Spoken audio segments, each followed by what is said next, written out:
From the studios of 7 Perth, Susanna Carr and Rick Arden. Good evening. The full force of Cyclone Rusty has hit the Pilbara, with Port Hedland escaping a direct hit from the monster storm. It crossed the coast late this morning after it suddenly picked up speed and changed direction. Grant Taylor is in Port Hedland.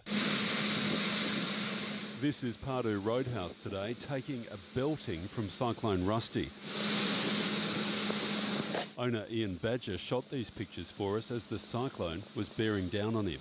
It's really intensified in the last half an hour, so the winds have dramatically picked up and it's picking water up off the ground now and throwing that around.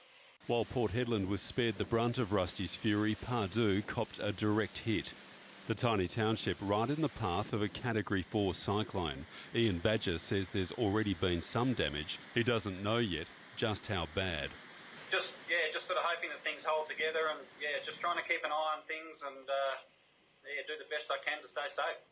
24 hours ago, Rusty was on a collision course with Port Hedland. The town was locked down on red alert as gales steadily intensified. More than 350 people sought refuge in evacuation centres. But by lunchtime today, Rusty had changed course. A direct hit on Port Hedland would have caused major damage. The impact upon Port Hedland has been significantly less than it could have been. The structural damage is not as widespread as it may have been either. Hedland may be safe, but the town is still on red alert. These gale-force winds should start to ease off later tonight, and the town should return to some semblance of normality from tomorrow.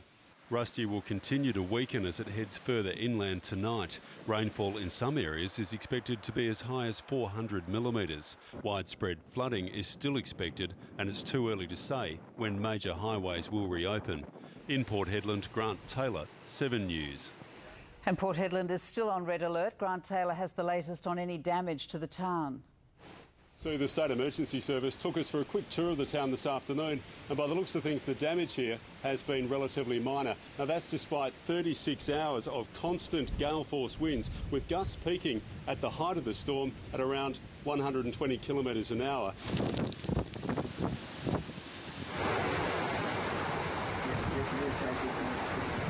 We don't know yet what time we'll be going off red alert, but I can tell you the feeling around town tonight is one of immense relief that Rusty has finally gone.